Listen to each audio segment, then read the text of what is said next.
نہیں جائز نہیں ہے بھائی.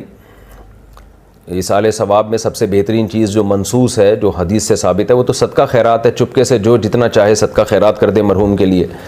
اور قرآن بھی اگر پڑھنا ہو تو اپنے طور پر اخبل طریقے سے جو جہاں ہے وہاں ایصال ثواب کرے. ایسے جتھے بنا کے لوگوں کا جمع ہو کے قرآن خوانی کرنا یہ ایک بدعت عمل ہے. لیکن یہ جو آج کل یعنی ٹی سی ایس ثواب کرنا شروع کر دیا نا, اتنی دفعہ کلمہ پڑھ کے, اتنی دفعہ قرآن پاک پڑھ کے بخش دیں. جو ہمارے دیوبند کے ہاں تو وہ دعا کے نام سے چل رہا ہے, بریلویوں کے ہاں تیجا چالیسواں کے نام سے چل رہا ہے, اور اہل حدیث بھی بیچارے دبک کے یہ کام وہ بھی کر رہے ہیں کسی اور نام کے ساتھ. اس کی کوئی اصل نہیں ہے. آپ کی تسلی ہونی چاہیے کہ آپ نے جنازہ پڑھا, قبر پہ دعا کی, اب ہر نماز میں آپ دعا کر رہے ہیں, چاہے زندہ ہے چاہے مر گیا کوئی, آپ اس کے لیے دعا مغفرت کر رہے ہیں, وہ کرتے رہیں. قرآن پڑھ کر آپ دعا کرنے کے بخشوانے کا بڑا مسئلہ ہے. مطلب زندگی میں کوئی پارسل نہیں بھیجیں گا اور بعد میں ایصال کرتے ہیں لوگ, اس کو پارسل بھیجتے ہیں کہ بھائی ایصال, قرآن کا ایصال. تو یہ ایصال نہیں ہوگا. کیا ایصال ہوتا میں نے سب بتا دیا آپ کو. روزہ کیجئے, منت کے روزے کیجئے, عمرہ کیجئے, حج کیجئے, صدقات کیجئے, خیرات کیجئے, یہ نہیں ہوتا بہرحال. تو لہٰذا قرآن کا کوئی تذکرہ نہیں. کچھ علماء کے اقوال ہے لیکن سنت سے ثابت نہیں. نبی اکرم صلی اللہ علیہ وسلم کے زمانے میں صحابہ کا انتقال ہوا, تابعین کے زمانے میں صحابہ کا انتقال ہوا, تابعین کے زمانے تابعین کا, کسی نے بھی قرآن پڑھ کے بخشو کر کبھی بھی کسی سے نہیں کہا. یاد رکھیے, تو اس سے پتہ چلا یہ وہ بدنی عبادت ہے جو انسان کو خود اپنی زندگی میں کرنا ہوں. ان علماء کرام کے علم کے مطابق یہ عمل بدعت میں شمار ہوتا ہے. اب ہم ان علماء کرام کا موقف سامنے رکھتے ہیں جن کا کہنا ہے کہ میت کو قرآن پاک کا ثواب پہنچتا ہے. اور یہ جس نے کہا کہ مرحومین کو قرآن بخشنے کا کوئی فائدہ نہیں ہے, آپ صدقات کریں تو وہ الگ ہے, یہ ایک الگ ذہن ہے. یہ امام شافعی رحمۃ اللہ علیہ کے جو پیروکار ہیں ان کا ایسی ذہن ہوتا. لیکن ہم احناف جو ہیں ہمارے نزدیک بکثرت دلائل موجود ہیں کہ قرآن پڑھ کے بھی بخشیں گے تو انشاءاللہ اس کا ثواب حاصل ہوتا ہے. تو بالکل بے فکر ہو کے کریں, ثواب ملے گا. اس کی محفل ہے ایصال ثواب کی محفل.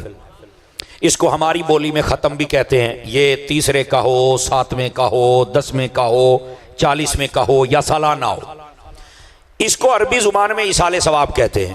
اور یہ کوئی نئی بات نہیں ہے. لوگ ہم سے پوچھتے ہیں ختم کہاں لکھا ہوا ہے, تو ہم انہیں کہتے ہیں کہ ایصال ثواب تو کہیں ہے نا.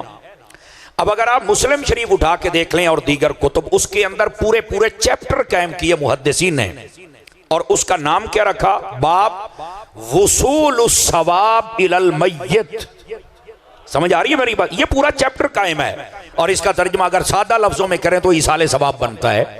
انہوں نے چیپٹر قائم کیے کہ وہ باب جس میں وہ حدیثیں ہم لکھیں گے کہ مرنے والے کو اگر کوئی بندہ ثواب بھیجنا چاہے تو وہ ثواب بھیج بھی سکتا ہے اور اللہ اسے عطا بھی فرما دیتا ہے.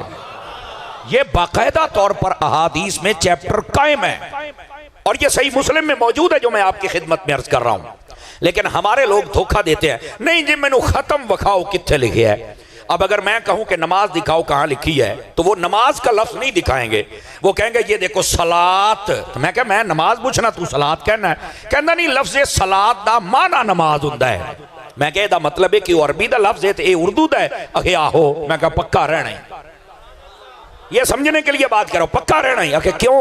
میں کہ ایتھے ہی تیرے ما جوابو کا فہو جوابی, جو تیرا جواب ہے وہی میرا جواب ہے. اب تو کہتا ہے ختم دکھا, ہم کہتے ہیں کہ اس کو ایصال ثواب کہا جاتا ہے. ایصال ثواب کا لفظ اور طریقہ اور دلائل ہم آپ کو دکھا دیتے ہیں, اور اس وقت تم کہتے ہو ختم دکھاؤ. تو یہ تو علمی خیانت ہوئی نا کہ ہمارے لفظ کا مطالبہ کیا جا رہا ہے. اگر ہم کہیں کہ لفظ نماز دکھاؤ تو کوئی نہیں دکھا سکے گا. کہتے نہیں اس کو صلاۃ کہتے ہیں. میں نے کہا اسی طرح ختم کو ایصال ثواب کہتے ہیں. اگر صلاۃ کا معنی نماز ہے جائز ہے تو ایصال ثواب کا معنی بھی ختم جائز ہے. آواز کمزوروں والی ہے آپ حضرات کی, یہ پہلی بات سمجھ لیجئے. یہ ایک علمی خیانت ہوتی ہے, لوگ جس سے کام لیتے نہیں لینا چاہیے. ایصال ثواب کہتے کس کو ہیں یہ بھی سن لیجئے. لفظ ایصال کا معنی ہوتا ہے بھیجنا. لفظ ایصال کا معنی بھیجنا, سمجھ آ رہی ہے؟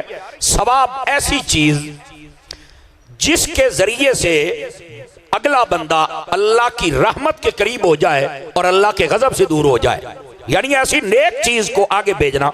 اچھا, اس کے اندر یہ جو عبادت بدنیہ ہے وہ بھی آ جاتی ہے, عبادت مالیہ بھی آ جاتی ہے, بدنیہ مالیہ دونوں آ جاتی ہیں. اب جیسی بھی کہا, مثال کے طور پہ آپ نے قرآن پڑھا ہے, اس کا ثواب بھی جا سکتا ہے۔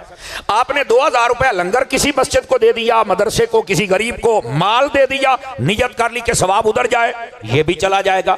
اور اگر آپ نے حج کر لیا جس کے اندر آپ کی عبادت بھی ہے، پیسہ بھی ہے کہ میں یہ حج فلاں کے لیے کر رہا ہوں، تو اس کا ثواب بھی جائے گا۔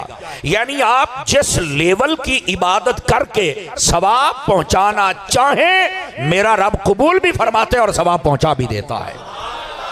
اور یہاں دوسری بات بھی سمجھ لیجئے، بس اوقات ہوتا ہے کہ یہ پہنچانا ضروری ہوتا ہے، میں نے کہا جی ہاں ضروری ہوتا ہے۔ کہا جی وجہ، میں نے کہا دیکھیے ہمارے ملک میں سے بہت سارے لوگ ہیں جو بیرون ملک جاتے ہیں، وہاں چل کے کمائیاں کرتے ہیں، بالکل کرتے ہیں، پھر وہ کرتے کیا ہیں، کہتے ہیں وہاں سے جب پیسہ بھیجتے نا ادھر، چونکہ وہ بڑے ملک ہوتے ہیں، امیر ملک ہوتے ہیں، تو ادھر کا پیسہ جب ہمارے یہاں آئے نا ان کا 1000 ہوتا ہے اور یہاں کے جناب وہ 50-60 ہزار بن جاتے ہیں یا لاکھ اور 2 لاکھ بن جاتا ہے۔ اچھا، میں نے کہا اب اس کو ذہن میں رکھنا ہے کہ اگر بڑا ملک ہو، بڑا بادشاہ ہو، اس کا پیسہ ہو تو وہاں سے اگر بھیجا جائے تو وہ بڑھ جاتا ہے۔ کہا بالکل۔ میں نے کہا ہم جب قرآن پڑھتے ہیں نا تو ہم کسی دنیا دار کو نہیں دیتے، ہم بھی اس اکاؤنٹ میں بھیجتے ہیں۔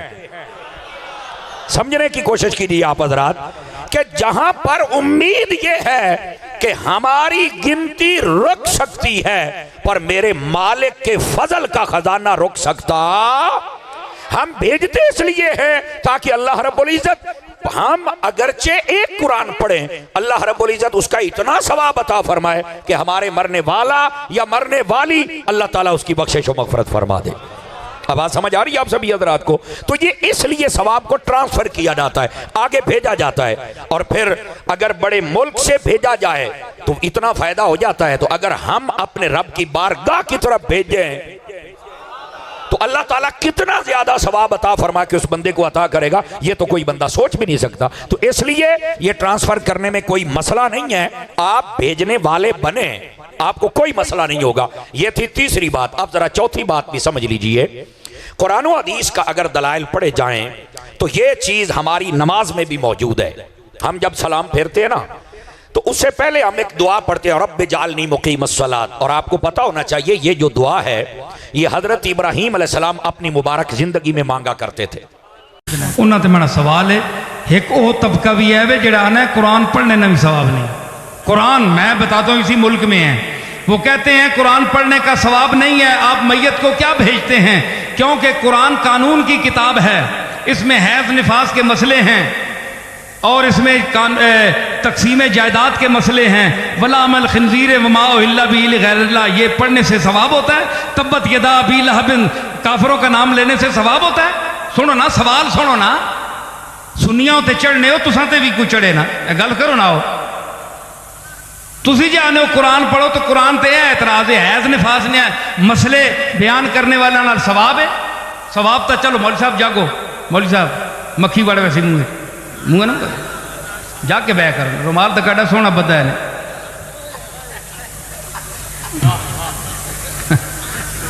پتہ لگنا ہے مولا اولا نہیں کوئی مخلوق لتھی۔ ہاں قرآن نہ ثواب نہیں، اے سنیو جی گل، یہ کسی کتاب دی گل نہیں ہے، یہ نصیر اللغات دی گل ہے، تفسیر نصیریہ سے بول رہا ہوں میں۔ آؤ جڑے وڈیاں وڈیاں بیضاوی تے وڈیاں وڈیاں کتاباں پیش کرنے ہو، ساڈی بیضاوی بھی تکو جی، سنو گل، یہ کسی کتاب دی گل نہیں نے، تے گل معقول نہ ہوئے تے اٹھ کے سوال کرو۔ جو لوگ کہتے ہیں قرآن کا ثواب نہیں ہے، ایک شخص کہنے لگا کہ اسی فرقے سے تعلق تھا، کہنے لگے یہ تو قانون کی کتاب ہے، اس کا ثواب کیا ہے؟ میں نے کہا نماز عبادت ہے؟ کہ بالکل عبادت ہے۔ یہ آپ پڑھتے ہیں تو اس کا ثواب ملتا ہے آپ کو؟ ملتا ہے؟ ملتا ہے نا؟ تے اٹھنے بیٹھنے نہ ثواب ہونا ہے، ورزش کرنے ہو، کدے کھلو رہنے ہو، کدے اڑ بننے ہو، کدے سجدے چلے بننے ہو، کدے انگلیاں چانے ہو، اینج کرنے ہو، ایک کام ہویا؟ تسی ماں یہ دسو نا ایک ہی ہویا؟ پیر پان کے باؤ جی، پنجیاں نے منہ اگے ہون، دسو نا ایک شے وے تے خالی تسی اتے تلے ہو جو نماز ہوئے سی؟